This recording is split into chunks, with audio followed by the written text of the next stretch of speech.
కూడా అటాచ్డ్ పెట్టింది సార్. నడిపింది కూడా ఫైలు 22/18/480.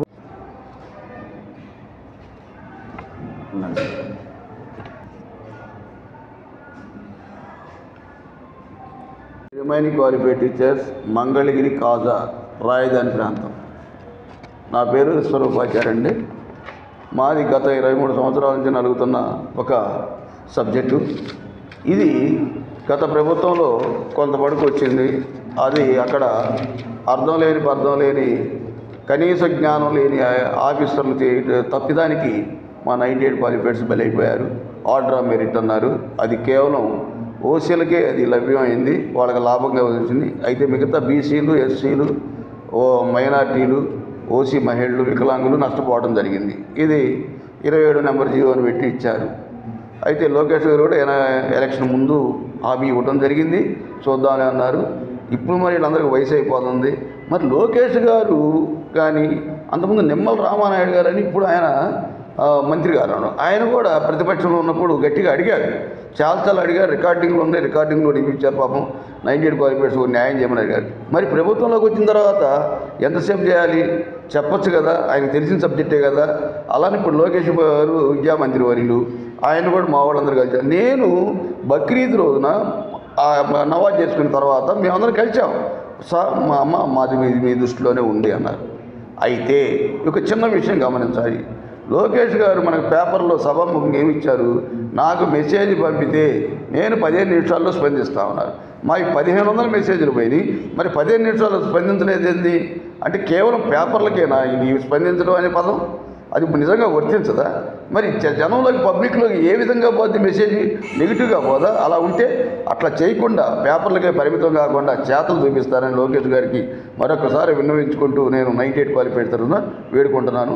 థ్యాంక్ యూ లోకేష్ గారు, థ్యాంక్ యూ పవన్ కళ్యాణ్ గారు, థ్యాంక్ యూ సీఎం గారు, నారాయణ, థ్యాంక్ యూ అలా. 98లో డిఎస్సి క్వాలిఫైడ్ అయి మిగిలిపోయిన టీచర్లం సార్. గత ప్రభుత్వంలో మాకు తీవ్ర అన్యాయం జరిగింది సార్.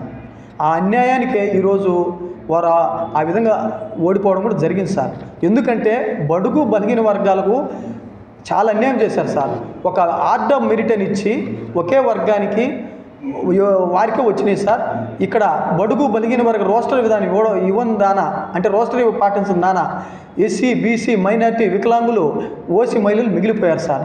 మేము పదే సజ్జల రామకృష్ణ సార్ని కలిసాము గత ప్రభుత్వంలో, మళ్ళీ విద్యాశాఖ మంత్రిని కలిసాము, ముఖ్యమంత్రిని కలిసిన మాకు ఒక ఫైల్ అనేది తయారు చేసి ఒక సర్క్యులేటెడ్ పెట్టి మాకు 22/18 ఫైల్ నెంబర్ అని పెట్టి పూనం మాలకొండయ్య మేడం గారు ఉన్నారు సార్. అప్పుడు ఆ మేడం గారు సర్క్యులేటెడ్ చేశారు సార్. 2363 మందికి ఉద్యోగాలు ఇస్తామని మమ్మల్ని మోసం చేశారు సార్. చివరి పోయిన సంవత్సరంలో అంటే ప్రభుత్వం 2-3 నెలలు ఉందనగా తర్వాత డైరెక్ట్గా అప్పుడున్న ముఖ్యమంత్రి వారు అసెంబ్లీలో 5,887 పోస్టులు ఇస్తున్నామన్నారు సార్.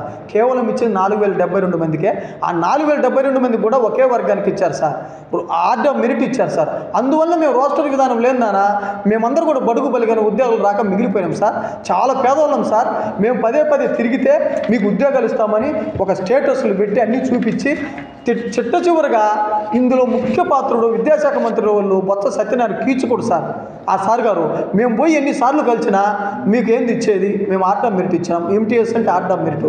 అదేం సార్ 1990 డిఎస్సి క్వాలిఫైడ్ అంటే రోస్టర్ సార్ గతంలో ఇచ్చింది. మరి మేము బడుగు బలిగిన వర్గాలు ఏం కావాలి సార్ అంటే ఆయన వినలేదు సార్. సరే ఎలక్షన్ టైం వస్తుంది, మేము ఖచ్చితంగా బుద్ధి చెప్తాం అనుకున్నాం సార్. ఆ బుద్ధి మేము చెప్పినాం సార్. వాళ్ళు దగ ఆ విధంగా ఏర్పడింది సార్. తర్వాత ఎలక్షన్కు ముందు కూడా మేము నారా లోకేష్ సార్ గారిని గౌరవనీయులు ఇప్పుడు విద్యాశాఖ మంత్రి సార్ మా మేడం వారు కలిశారు సార్, సార్లు కలిశారు. ఖచ్చితంగా మన ప్రభుత్వం వస్తానే మీకు మేలు చేస్తామమ్మా అని తెలియపరిచారు సార్. ప్రభుత్వం వచ్చిన వెంటనే మేము ప్రజా దర్బార్లో కూడా గెలిచినాం సార్ గారిని. అట్నే 1000 మెసేజ్లు 1500 మెసేజ్లు పంపించాం సార్ నారా లోకేష్ సార్ గారికి.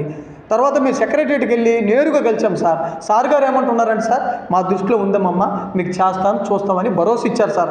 100% పక్కా ఇచ్చారు సార్. సార్ గారు ఇప్పుడు అసెంబ్లీలు జరుగుతున్నాయి సార్. కావున మా గురించి ఒక్కసారి ఈ బడుగు బలిగిన వర్గాల వారికి మిగిలిపోయిన వారందరికీ కూడా ఖచ్చితంగా ఫైల్ తెరిపించి ఉద్యోగాలు ఇస్తానని ఒక్కసారి భరోసా ఇస్తే మా కుటుంబాలు వెలుగు నింపిన వారు అవుతారు సార్. దయ ఉంచి గత ప్రభుత్వం మాకు తీవ్ర అన్యాయం చేసింది కాబట్టి ఈ ప్రభుత్వం బడుగు బలిగిన వర్గాల ప్రభుత్వం కాబట్టి మాకందరూ కూడా ఉద్యోగాలు ఇస్తారని మేము త్వరగా ఇస్తే వయోపరిమితి పోతుంది సార్. ఇప్పటికే మా కుటుంబాల్లో చాలామంది చనిపోయారు సార్. దయవుంచి మాకు ఇవ్వగలుగుతారని నారా లోకేష్ సార్ గారిని పదే పదే పాదబంధన